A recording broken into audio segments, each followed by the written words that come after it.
I'm Seema Saida. Most of you have probably met me before. I work for Another Europe is Possible. For those of you who don't know me or who aren't members of Another Europe is Possible, we started off as an anti-Brexit campaign group, and we're now doing transnational solidarity work across Europe, campaigning for Another Europe. For those of you who aren't members, please do consider joining us to help us continue this solidarity work or donating on our website at anothereurope.org/join. And now to the main topic for this session. Recently, we saw protests in Georgia after the government, well, this is how it was reported in the media, after the government attempted to stop negotiations to join the European Union in Georgia. There's been a long backlog of authoritarian politics within Georgia. There's been lots of resistance to it over the years. And we're very lucky today to have Alex Scrivener, who is the Executive Director of the Democratic Security Institute based in Tbilisi, Georgia. Before DSI, he worked in a variety of policy, activist, and research roles, including at Global Justice Now in the UK and the International Criminal Court in The Hague and at the BBC. So Alex, over to you. Can you tell us a little bit about what's going on right now and the background to it? Well, I mean, first question, what's going on right now? Today was a very big day here in terms of the protest movement. As you may have heard, there's been protests here for now over 2 weeks, coming towards 3 weeks, I think now, against this government move to suspend EU membership negotiations. But today was a very big day because today's the day this became a sort of workers' uprising as opposed to just a political uprising. We saw people from different sort of functional, professional groups sort of meet up. So we had lawyers, we had teachers, we had construction workers swinging cranes around up in the sky. So it became much more a kind of workers protest today than any other time before. So it's a very interesting day in terms of the protest. And I'll come back to that, I hope, a little bit later. But in terms of the situation, to give you sort of background, so there were parliamentary elections here on the 26th of October. Though the official results of those elections were it was a victory for the ruling party, who'd been in power here for 12 years now, since 2012, called the Georgian Dream Party. The Georgian Dream Party is a party basically without ideology. It is the party run by Georgia's billionaire oligarch, richest man in the country. He's worth about a fifth of the country's entire GDP. So he's incredibly rich compared to the rest of the country. I mean, he's basically got more money than everyone else put together. And his political party claimed victory in the elections, although those elections were criticised by both observer organizations domestically and to a great extent foreign observer organizations as being not completely free and fair, to the extent that the opposition did not recognize the results. And the president of the country, who basically now supports the opposition, also didn't recognize the results. And effectively, we now have a situation in which the only party in parliament is the Georgian Dream Party, and all other parties are on the streets protesting. That's a sort of the kind of background to this. Then a few weeks after that election result, the government said, in response to all the foreign criticism from the EU and others about the conduct of those elections, and I observed them myself. I saw quite a lot of what the observation reports were talking about in terms of intimidation. There were cameras in every polling station run by the ruling party, not by the election commission. The sort of and sort of atmosphere of intimidation, and you know there were also statistical models to suggest that the election also involved a sort of outright electoral fraud, which is something which really does put the result into question. But there were sort of some protests after that about the conduct of the election. But in response to the foreign criticism, the Georgian government said, OK, then we're suspending our bid to join the EU. And EU membership is for Georgia. I mean, it's quite strange sort of when you compare it to the UK context, where the EU is sort of associated with bureaucracy, straight bananas, and a sort of sacrifice of national sovereignty. In Georgia, the EU is a sort of guarantee of national independence.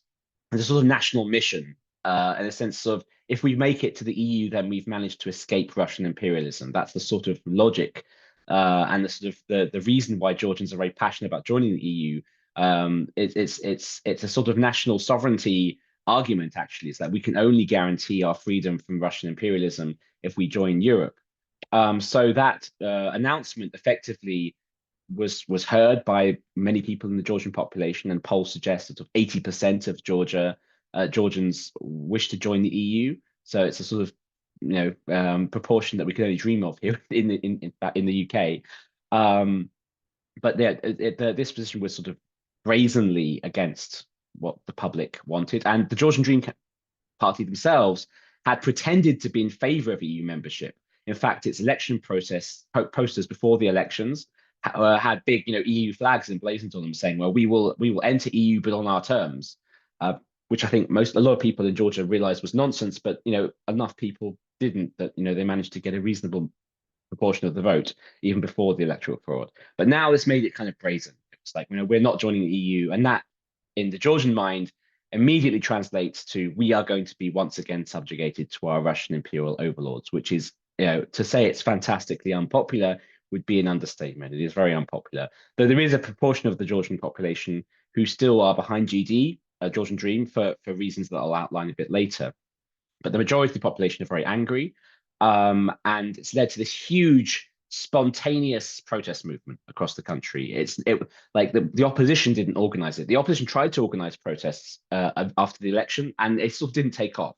People didn't really trust the opposition to lead that process. But when this happened, people just swamped the streets without any kind of organization or planning whatsoever.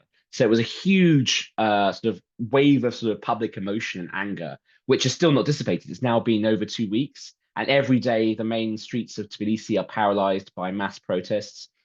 And as I said, today it's begun to become a little bit more organized. We're starting to see professional groups. We don't really have a strong trade union movement in this country for historical and political reasons, which is, I'm often talking here in sort of Georgian circles about, why that is, and how unfortunate that is given the current circumstances. Because if we did have a strong union movement, there is no doubt that we would be looking at a general strike at the moment. But as we don't, and our workers are unfortunately rather disorganized, we are seeing sort of ad hoc 1-hour strikes, people coming out of work, people blocking roads, and so forth. But it is becoming increasingly a kind of workers' rebellion as well as just a political protest.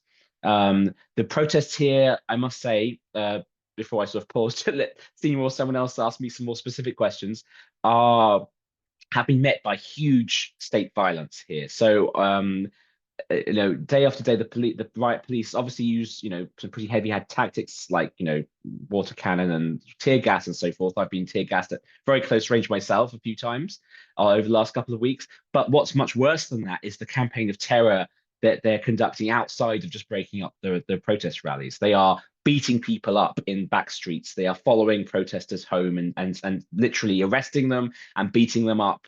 And sometimes just passers-by are being collected up by sometimes police, sometimes supposed vigilantes who are basically thugs working for the government. So there's they're trying to create an atmosphere of terror to dissuade people from protesting. In fact, where I live, I see people out of my window because I'm kind of live quite centrally here. So I live where some of the protests happen. I sometimes get woken up at night and I see police and thugs beating up people in the streets in front of my where I live. So, thankfully I've managed to get away relatively unscathed, apart from a bit of tear gas. But it is incredibly violent the way that the police and the authorities are dealing with the protesters, far beyond anything I've seen here before. And that is actually increasing the anger. People are getting even more angry and even more militant about the government. And it feels increasingly, and in certain moments, it feels it's going beyond a sort of just a mere protest movement. It feels, some points, sort of almost revolutionary. It feels people are just sick and tired of this government, and there's a sort of anger, which is, there's a feeling that either we win now, either we get rid of this government somehow. Exactly how that happens is unclear, or we will be, forced back into Russia's orbit under the oppressive thumb of Russian imperialism that has effectively oppressed Georgia for sort of 250 years on and off. So there's very little appetite for that. But it feels like an existential battle for the country. And EU membership obviously is an important symbolism and an important political part of that. But it is also more than that. It is also a battle against a billionaire oligarchy, a battle against a country with huge inequality of wealth between one guy who basically owns half the country and everyone else, and also a battle for the independence and sovereignty of the country, which I think many Georgians feel can only really be guaranteed within the European Union, which would come to news, I'm sure, to many UK Brexiters. Thanks so much, Alex, for that brief summary of what's going on right now. For the audience, if you do have questions, feel free to put them in the chat, and also we'll open it up to people to ask questions and comment soon. Another question that I have is just a bit more, if you could explain a bit more about the backdrop of what's happening in Georgia in terms of the history. There was the Russian invasion in 2008 or war. Can you tell us a bit more about that and what's going on geopolitically in that sense? Yeah, sure. So, I mean, geopolitically, if you want to really oversimplify it, imagine Ukraine, make it much smaller, have better weather, and I would say better food, but don't tell the Ukrainians that, and squigglier letters. In terms of the fact we have a similar situation to what was happening in Ukraine pre 2022. So Russia occupies two regions of Georgia, similar to how Russia occupied the Donbass region and Crimea prior to 2022. Those regions are sort of recognized as being independent in the same way that Donbass was recognized as being independent, Luhansk People's Republic and Donetsk People's Republic. Same that model actually came from Georgia. They basically sort of transposed that model of recognizing independent statelets as a sort of Russian tool of foreign policy. So Abkhazia and South Ossetia are two regions where Russian troops effectively occupy those places. And in 2008, there was a war between Georgia and Russia over South Ossetia, and in the early 90s, there was a war over Abkhazia. And effectively, what happened in those regions was the ethnic Georgian population in Abkhazia, it was about half the population, was forcibly expelled, so ethnically cleansed from the region.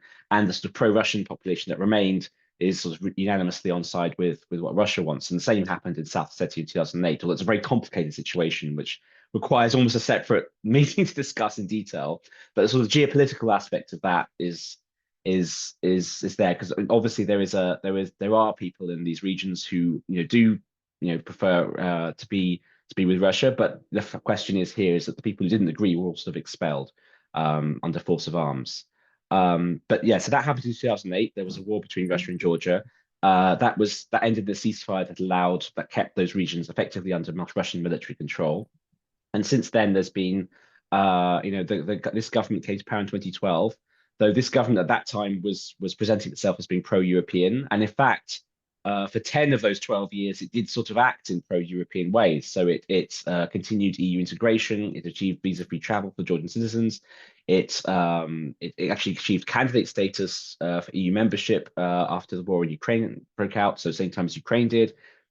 But then suddenly, over the last year or two, the regime here decided to change tack and basically shift from being a sort of a democracy to being a repressive autocratic regime. And the suddenness of this transition has taken a lot of Western countries by surprise.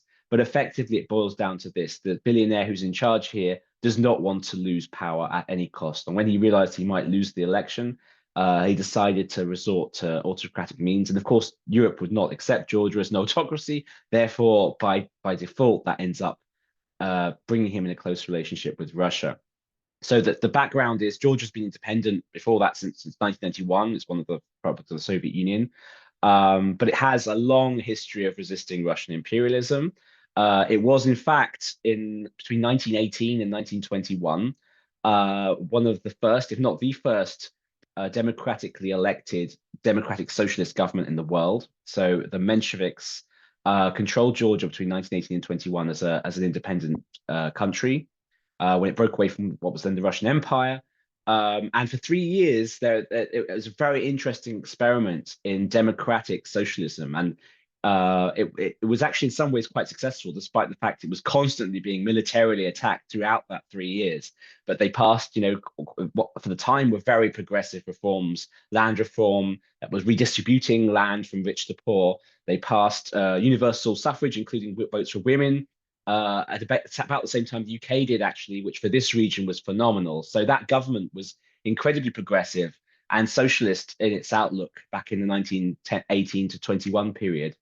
And before that, it was a big hotbed for democratic socialist activism. There was a rebellion in 1905 that sort of led to a short-lived so-called Gurian Republic, so a little region in the west of Georgia, where basically they created their own socialist state in parallel to the Russian Empire, which lasted about 2 or 3 years before it was crushed. So there's a long tradition in Georgia back to also 19th century, which had nationalist rebellions against Russian rule. There's a long tradition since Russia was first colonized Georgia back in the sort of late 18th century of resistance to Russian colonization. So this current uprising can be seen in that very long historical context as well. Thanks, Alex. So what you're saying to me is this is primarily a struggle for independence from Russian imperialism. The EU is seen as a way out of that in some sense. And in terms of the progress that has been made in the past towards integration within the European Union, I know there's been some neoliberal reforms in Georgia. Maybe there's quite high unemployment as well. How has that kind of impacted people within Georgia? And in terms of the likelihood of actually joining the European Union in the future, given that there are quite a few different countries who are in this process, but it's been taking quite a long time, where do you see that element of things moving? Yeah, so in terms of the West, like this is where my analysis might differ from someone from a more liberal background, in the sense that obviously the West has failed Georgia considerably in the past. It has, failed to really give Georgia a membership perspective until very recently for EU membership. And even now, like with Ukraine, actually, it's sort of doubted by many how serious the EU is about Ukrainian or Georgian EU membership.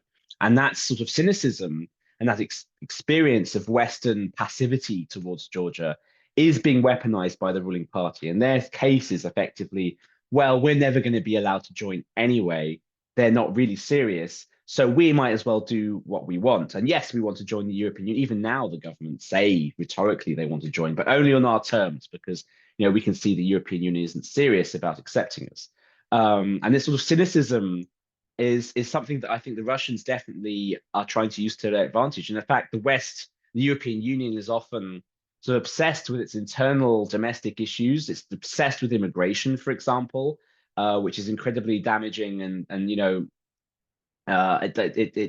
it kind of gets in the way of what of expanding Europe to kind of unite the whole continent in a sort of democratic way. So it's definitely something. For how realistic is Georgian EU membership, even if we had a government that was playing ball? Well, that's a very interesting question. I would say, from a Georgian perspective, I think people would say we don't have a choice. We have to try.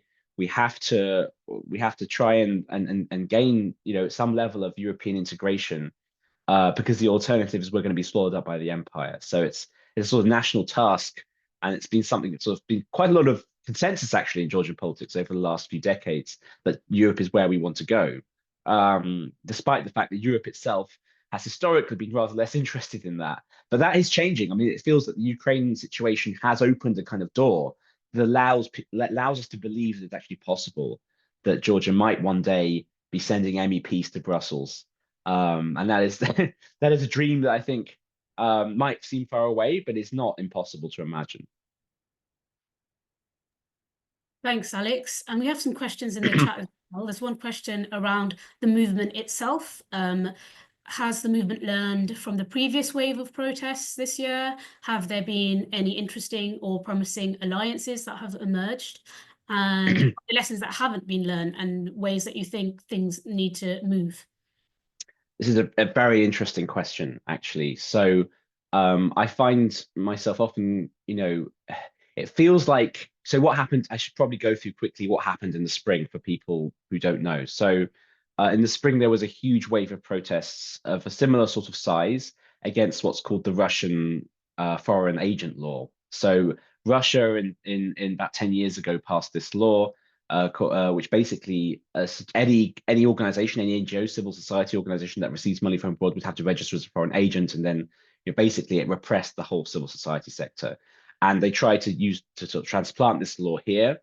And the problem is that basically the entire civil society sector here is funded from abroad. There aren't any local rich people who are giving us money. This isn't like the UK or the US where there are local sources of money and local foundations. If you are an NGO here, you are by definition receiving money from abroad. That basically means the entire NGO sector here and civil society sector would be killed off. So there were huge protests here in spring, and those protests basically failed to get the government to take that back. And this is the thing, that was the first protest in Georgia, street protest, that really failed. So in some ways, Georgia, I've always felt Georgian street protests are actually quite hopeful. I feel quite a lot of agency here when I'm out on the streets protesting. Like, unlike in the UK, my political kind of consciousness as a protester, I guess, for the first time when I was younger, kind of rose with the Iraq War. And my abiding memory was marching with millions of people on the streets of London and getting completely ignored. And actually, most protest movements in the UK and in the West tend to just be A to B marches that attract millions of people. Remain was similar, actually, and achieve very little in terms of actual policy change. You know, we failed to stop the Iraq War. We failed to achieve a second referendum and so forth. Whereas in Georgia, it feels like whenever there's a huge protest movement, the government generally, historically, has backed down. In 2003, we had the Rose Revolution, which is obviously the tankies would say as a color revolution, and therefore bad. But it did, peaceful protest did manage to change the government after a rigged election then.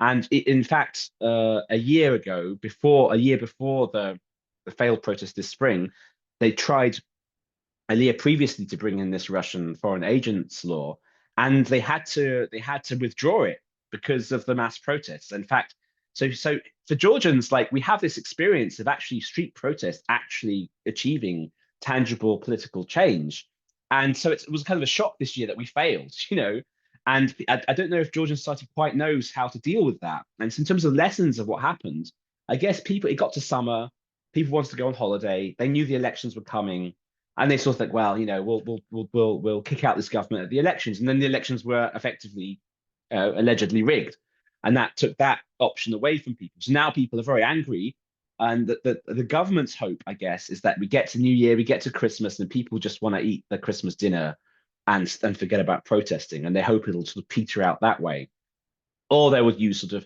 terror tactics, which they're currently doing, to arrest people and intimidate people into not coming out into the streets. So far, that's not worked. But I think there's some interesting lessons here. And I've always thought that, like, Western protest movements, so UK protest movements, European protest movements, even American protest movements, have a lot to learn from protest movements in this part of the world.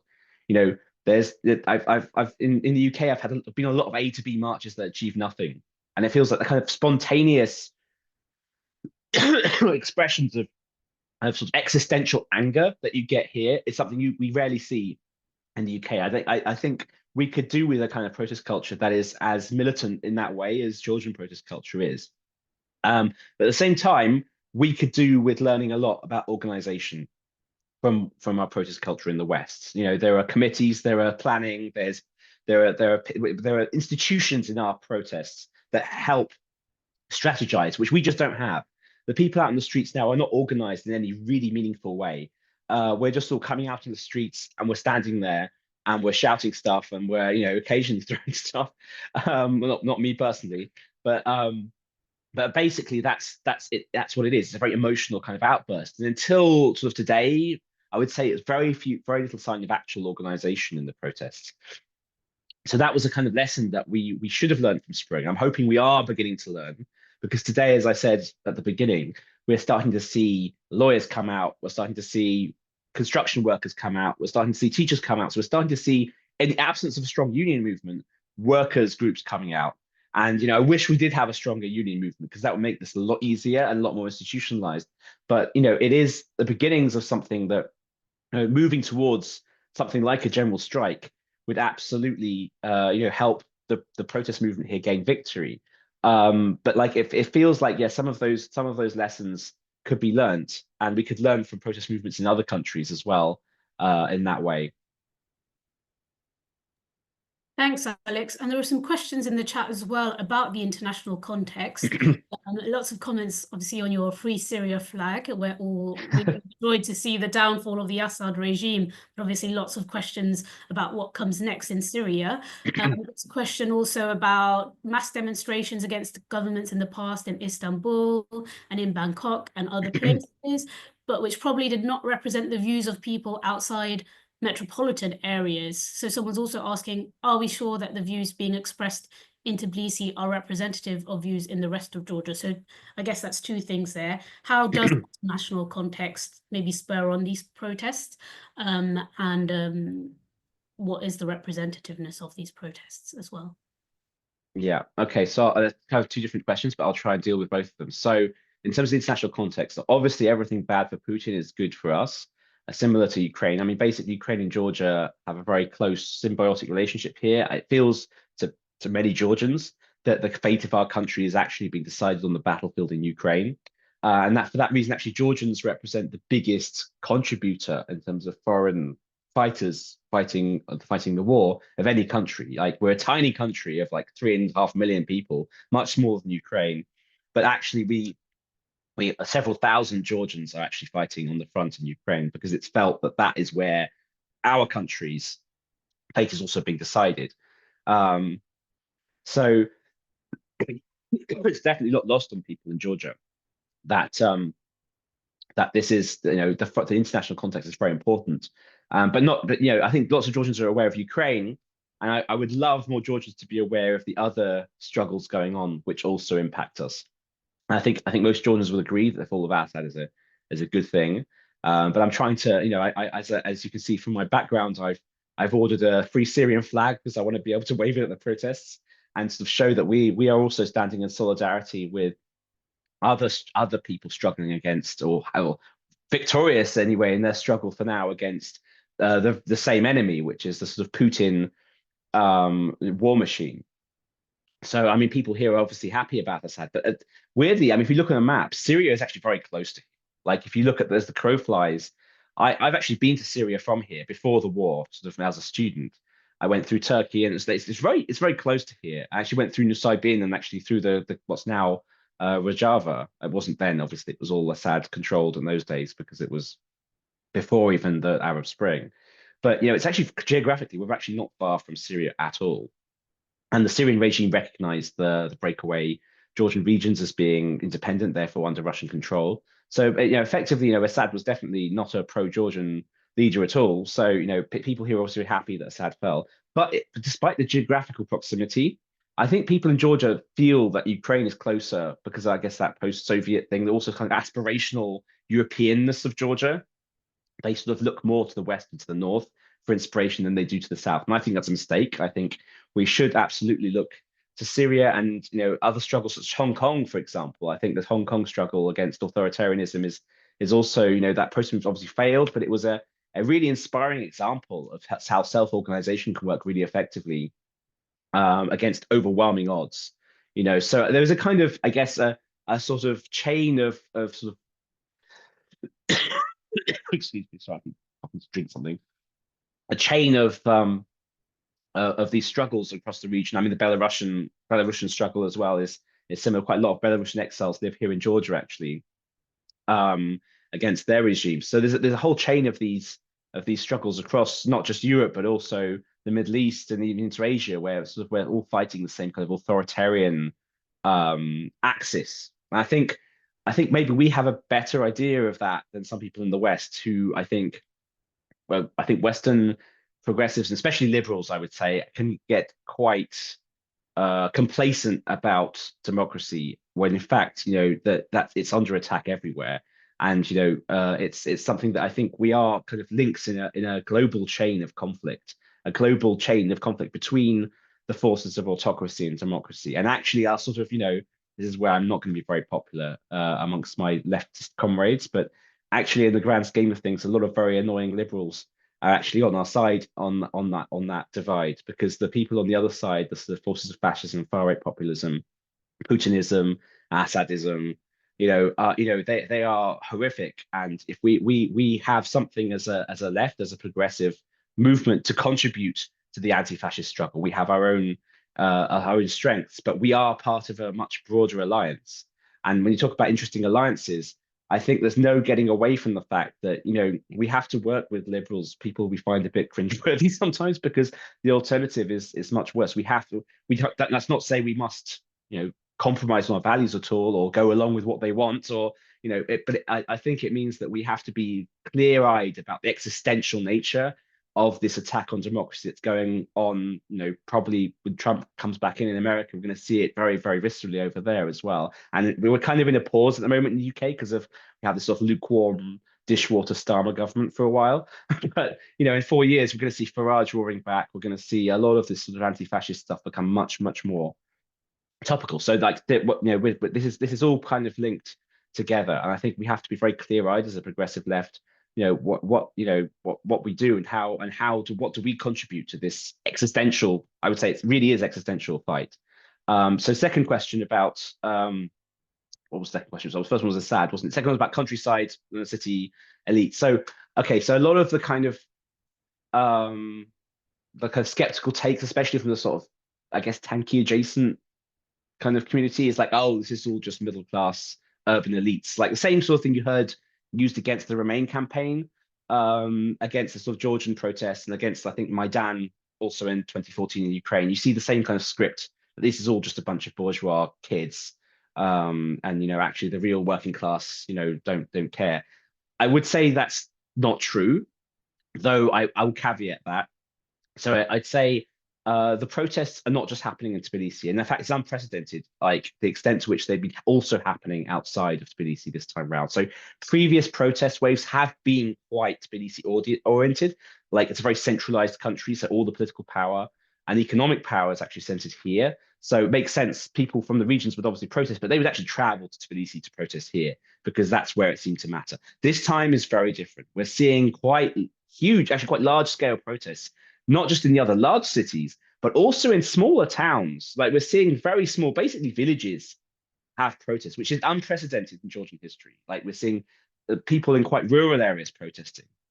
So it's actually, as you demonstrate, it's not just a metropolitan central Tbilisi bubble. This feels existential to a very large proportion of the country. Now, I said I would caveat that, and I'm going to caveat it because there is a proportion of the country that's still behind the government. I would say maybe a third of the country is still, broadly speaking, behind the government. It's hard to quantify, but there are reasons for that. So some of them are just old people who are watching a lot of government propaganda and genuinely believe there's a global war party of Masons and Soros and gays, basically, who want to destroy the country and force that just ridiculous conspiracy theory stuff. So there's a small proportion of those sort of people, and sort of just people are just very, very conservative socially and would rather join Russia than accept LGBT rights, and those people, are what they are. But there's also a huge patronage state here. So this guy's a billionaire. If you think about the huge a huge disparity in wealth between this one guy who basically controls a huge proportion. So let's say his personal wealth is worth a fifth of the country's GDP. It's a huge amount of money. And that buys him a lot of patronage. He can buy anyone off that he wants. And, not just, and he uses the state to do that as well. So there's a huge network of people who have money, who have a livelihood, I guess, basically dependent on this guy being in power. And so for those people, these people staying in power is kind of, it feels for their family, they have to support the government. So that's quite a large network of, and also fear as well, and intimidation, that people, there's a carrot of like, we're going to buy you off, but also there's the stick of, if you don't, then you lose your job and you lose everything.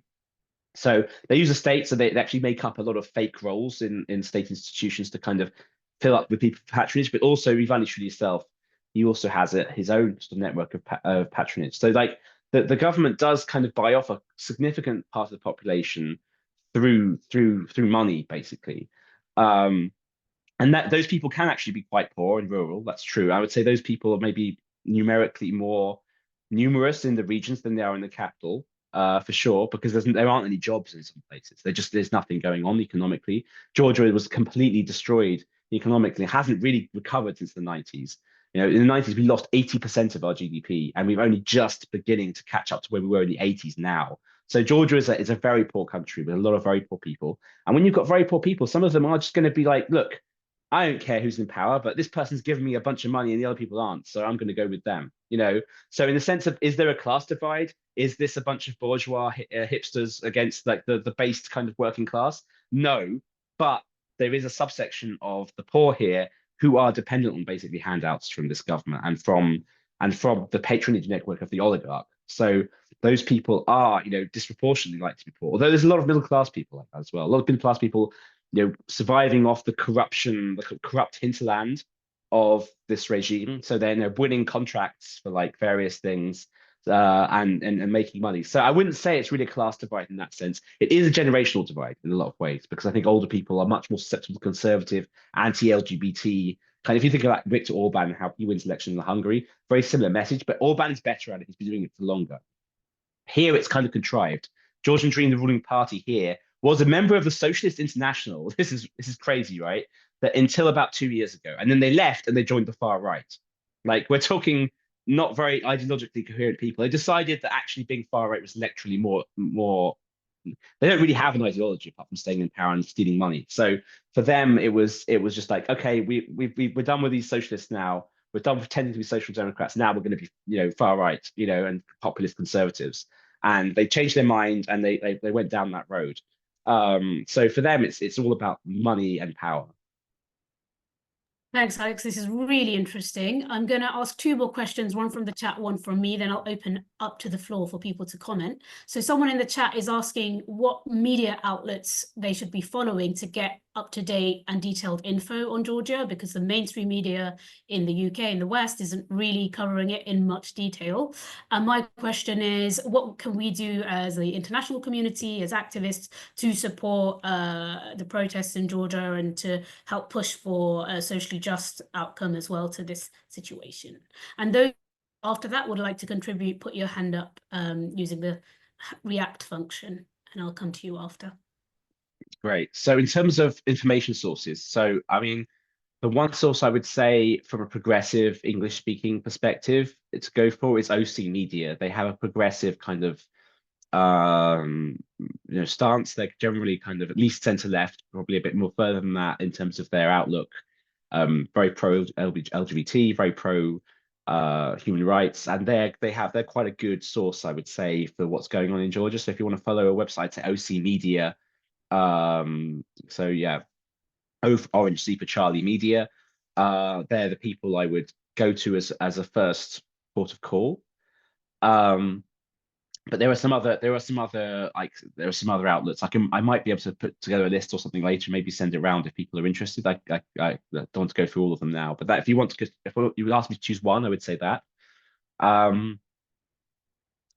But yeah, what was the other question? So that was information sources, and the other one. Sorry, remind me what the other question was. Transnational solidarity with Georgia. What can we do? Yes.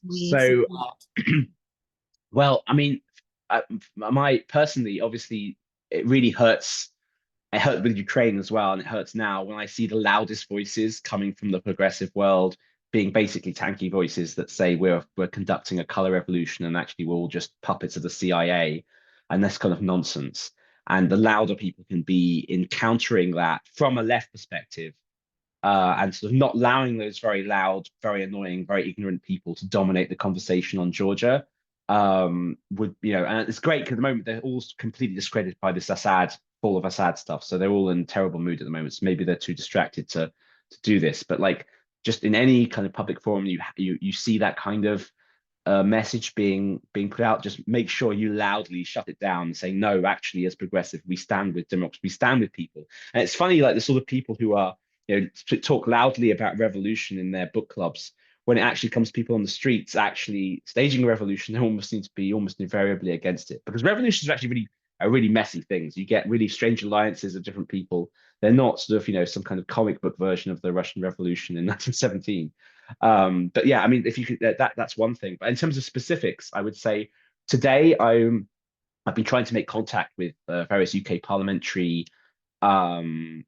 figures to try and get more attention to this in the UK. The UK's reaction has actually been quite anemic. So you've seen lots of MEPs arriving. I mean, again, Brexit has made the UK much weaker in terms of its foreign policy influence in places like Georgia, because we're not really in the EU, the sort of the EU institutions anymore. So when they send delegations of MEPs, British people aren't in them anymore.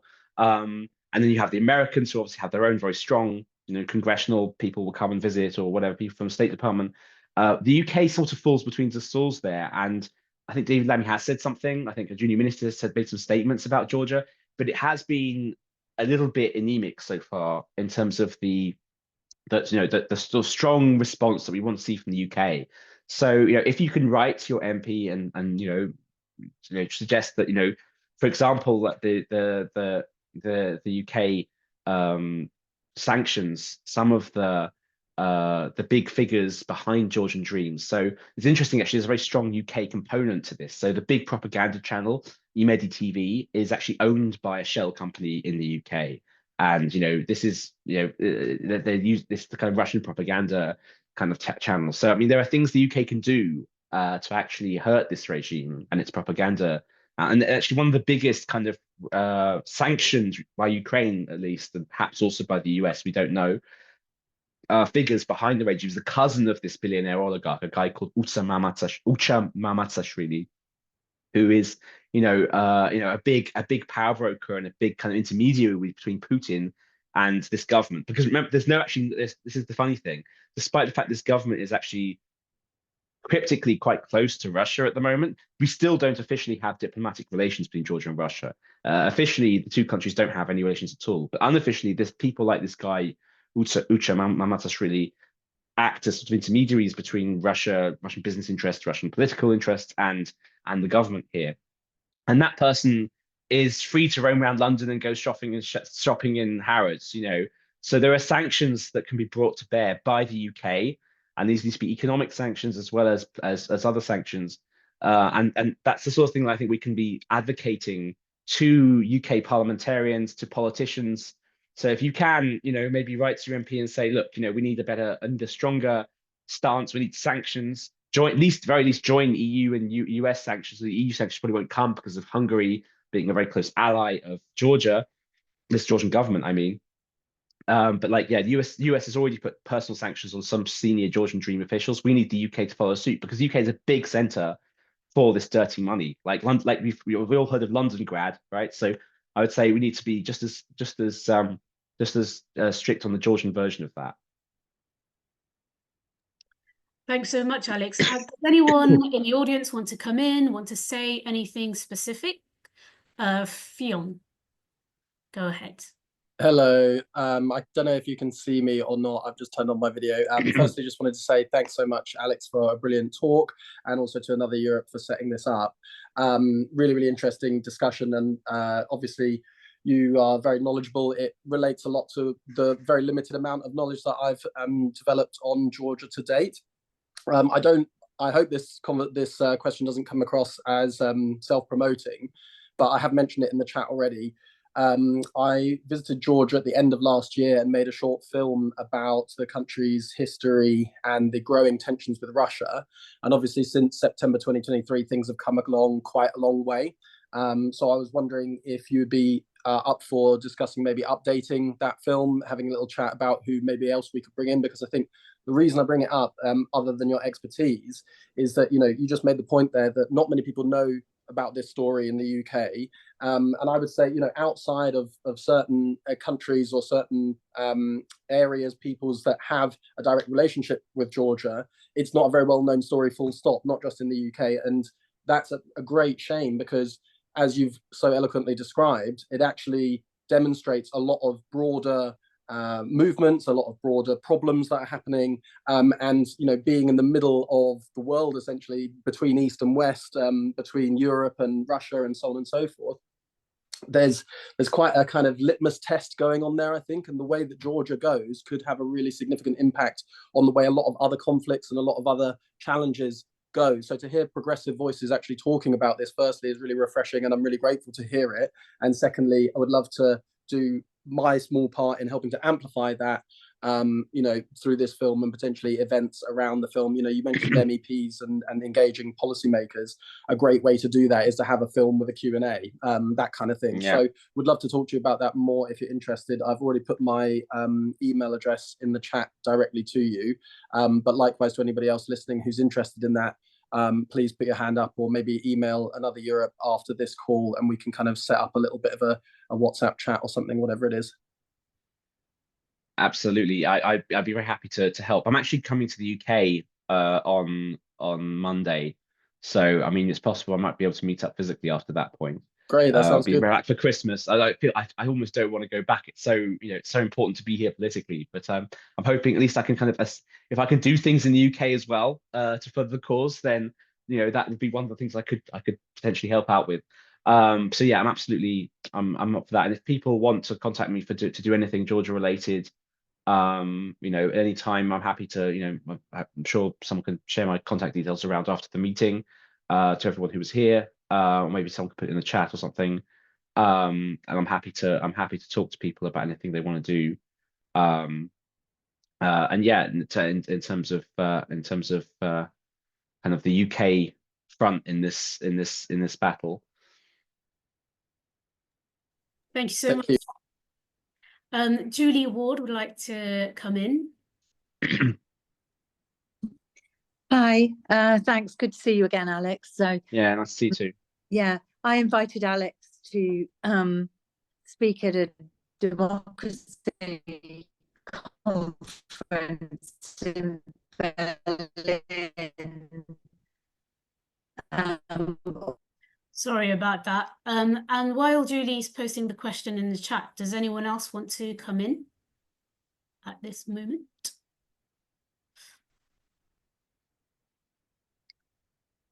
One of the questions that I had actually was about how, and you said that most of these protests are very spontaneous, there isn't much organization. Do you see a party or a program that groups might organize around, or you know, a more maybe a radical program where there's an alternative to perhaps more liberal democratic styles of representation that even in the EU now and in America we're seeing are also falling apart, where the far right is taking more and more power. Economies are in crisis in most places. There's high inflation, there's unemployment. Do you see a way that there could be a power base building in Georgia, connecting transnationally to kind of posit an alternative to that? Yeah, I mean, I'd love that to be the case, and I'd love to tell you that there is a chance of that. But I think the problem is the party system here is not really ideological. So basically, everyone in the opposition has a kind. I mean, there are small differences, but generally speaking, they are fan clubs, not parties, as I would classically see them. So there are individual leaders who gather their friends and sort of family and whatever around them, and they're a political party. And then they form ad hoc coalitions before elections, and then they run for office as this kind of block of completely different ideological and political interests, but just happen to have, like, you know, agree on basically hating the government. So there are 4 major opposition coalitions for this election. There is a small ideological difference between them. Weirdly, most of them tend to be that, like, the only people I would say are actually have a vaguely leftist kind of sheen to them, or sort of history and sort of activism, are the ones who are actually aligned with the country's biggest banker, a guy called Mahmoud Khazad. So it tells you everything you need to know about how ideologically inconsistent Georgian political parties are. So there isn't really a political party here of the left. There isn't really one of the right. I mean, there's a kind of libertarian political party that's closest to ideological you get, but even they are in a broader alliance with a bunch of other people. So it's really not ideological. Party system is not really ideological in that way. It is personal. So it's difficult to sort of imagine that kind of thing. I would love to see it happen, but at the moment we're not really there. And in fact, the opposition is not that popular. It's people voted for them sort of grudgingly, and there were sort of 4 different parties people sort of chose. But basically, you know, people voted for their least worst option, you know, because they realized that the alternative was sort of recolonization by Russia. So that sort of concentrated people's minds, but actually the opposition is not particularly popular, and it's quite divided in that way as well, mostly around personal interests rather than ideology. But in terms of more generally outside parties, kind of the prospects of a progressive alternative, I must say I mean, the left here is so small, and there are reasons for that. They're both historical, because the left is, I guess, socialism in general is associated with communism, which is associated with the imperialist Russian threat. So that's that kind of historical baggage. I try and kind of skip over that and try and get people to remember the first flowering of the Georgian Republic, which was actually the first democratic socialist experiment, in the region. But it's a difficult uphill struggle for partly that reason, but also because whenever people listen to leftists from like the West, or that, most of the time it's tanky stuff. If you're struggling to keep your country independent from an imperialist threat, and then you think, I wonder what the left has to say, and the loudest voices are people saying that you're doing a color revolution, and the CIA are helping you, and it doesn't really help those of us here on the ground trying to build a kind of real left. So it's actually that for all the difficulties historically, the people in the Western left who are loudest about this sort of thing aren't really helping, which is why our part of the left has to be very much, we need to be better at shouting out those sort of regressive kind of stances within the left here, because people do hear that and does come back to people by osmosis. Like, people associate psychologically left with Russia, which is obviously ridiculous, but it's the unfortunate truth that some parts of our left don't really help this dissipate. But having said that, like, I'm talking to people here, and if you're in a place like this, you have to make alliances across ideologies. I mean, and you have some strange alliances going on. But like, when I talk to people who are of a slightly different ideological bent, especially liberals, especially right-wing liberals, actually, who would have laughed in my face about things like trade union rights a year or two ago. Now, when I talk to them, I'm like, well, I say to them, wait, we're saying that the only way to bring this regime down would be a general strike. You know what would be really helpful? If we want a general strike, what would be really, really good to have at this point?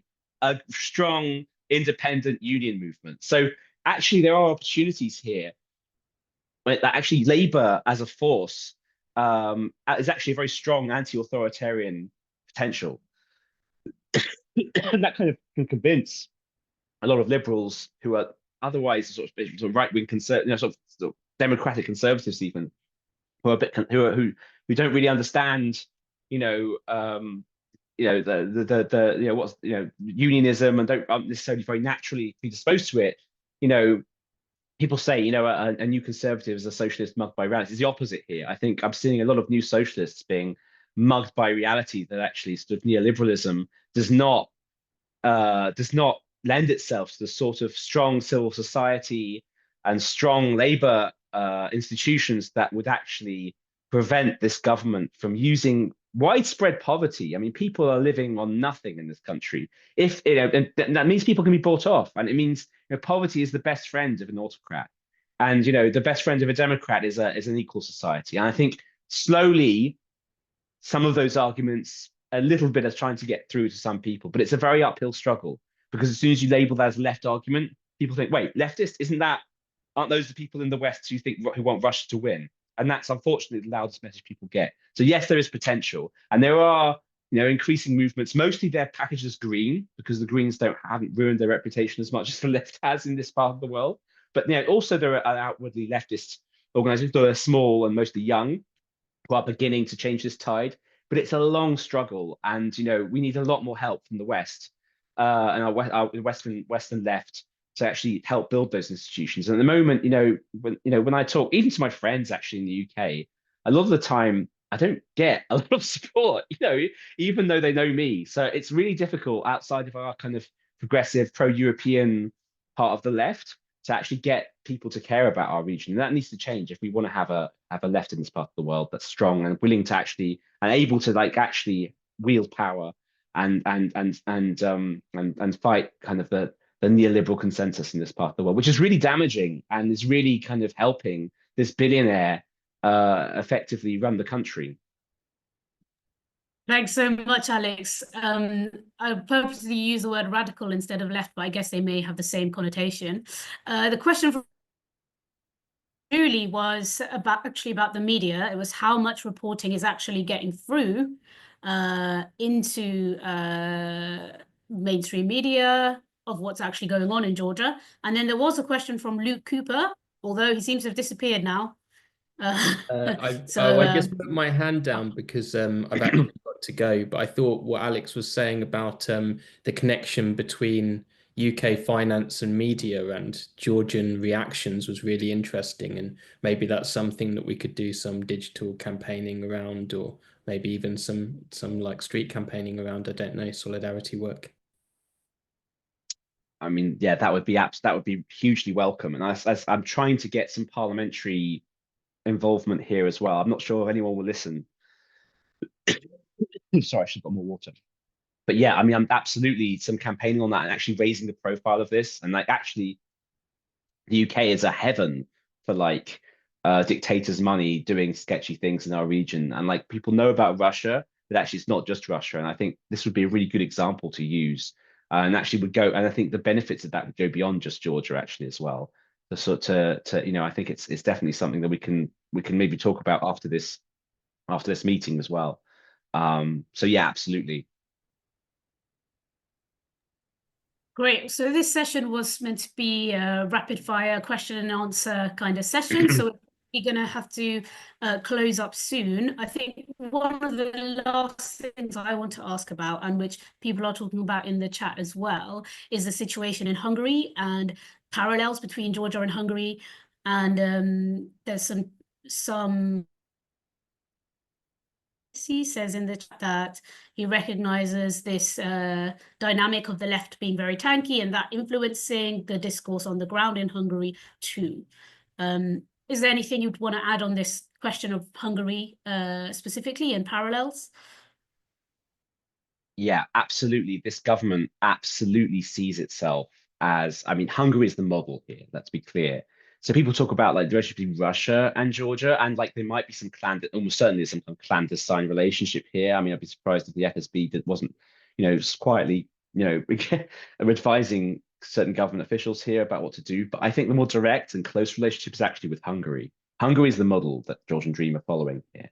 And the reason is because Georgians are overwhelmingly pro-EU when you ask them. Over 80% of the population, as I said, pro-EU. So it's very difficult to sell Russia as a, we get recolonized is not an election-winning slogan, right? So the way they're trying to do it is the Hungarian route, which is to basically say, look, we don't particularly like Russia, but we want a different Europe. We're pro-European, but the Europe we want is the Europe of Le Pen, of Geert Wilders, of, I guess, Nigel Farage, although he's not in Europe really, of Maloney, and of Alternative for Deutschland, right? That's the Europe. That's our Europe. That's the true Europe. We're pro-European. It's these liberal fascists, as they actually call, their opposition. These liberal fascists, these LGBT mongering, enemies of our traditions. They're the people destroying Christian, European civilization. We're the real Europeans, and that's the pitch. And I think Orban is absolutely the model, the prototype for what regimes across this region, not just in Georgia. I think what's happening in Romania, I think some of that is definitely going on there as well. Though the Romanians don't want to be, I'm pretty sure it wouldn't be very popular in Romania to be compared to Hungarians. But yeah, that's absolutely the model, and that's definitely the pitch. It's combining hopelessness and we can't fight the Russians, they're too strong. We're the kind of, actually it's the European Union that's the real new Soviet Union. The USSR which is actually something they probably took off Farage in the British Brexit campaign. Actually, this kind of characterization is the EU is like a Soviet type sort of empire, and then sort of mixing that with actually we are pro-European. We're just for a different, I mean, honestly, fascist kind of Europe. So, or at least far-right populist kind of Europe. So I think that's absolutely the model. And Orban and the Georgian government are constantly in contact. Every week or so, it seems like either the Georgian foreign minister is visiting Budapest or the Hungarian foreign minister is visiting Tbilisi. In fact, Viktor Orban congratulated the Georgian government's in its victory before any election results had been published. So that's how close the relationship was. And as soon as election results came in, Orban was in Tbilisi. There's actually some quite gratifying footage of the protests and his car being chased by protesters. And you might have heard of the slightly rude Ukrainian traditional chant of Putin Huilo. I won't translate it, but I'm sure those of you who know about it know what it is. Well, they sort of, there's sort of Orban Huilo chants going on as well. So So yeah, absolutely. Orban and this government are like peas in the pod. And in fact, right now, I think the Georgian Foreign Minister is again in Budapest for like the 79th time. So they're absolutely following that script. And I think they've got Hungarian advisors sitting here in Tbilisi telling them what to do. Well, thanks so much, Alex. That was hugely, hugely informative. I'm sure this won't be the end of our connection with you and with the solidarity for the Georgian uprisings. We at Another Europe is Possible send huge solidarity to everyone in Georgia fighting this authoritarianism. And for any member, please do think about joining Another Europe or donating to us so we continue that work. And this session will be online on our YouTube channel. I've shared a link in the chat in the next few days. And if anyone does want to get in touch with Alex, is there a way that people can get in touch with you? Is there an email address? Yes. Should I try and put it in the chat now? I mean, the chat will probably disappear very quickly. So I don't know if that's the best way of doing it, because I know chats disappear once. I've just put it in there. So quickly copy and paste it now, anyone who wants it, because it might not get it. I mean, it might be another way. You might want to send it around to everyone. I don't know if there's a attendees list of this or anything, but if not, then it's there. So here's your chance. Copy and paste it.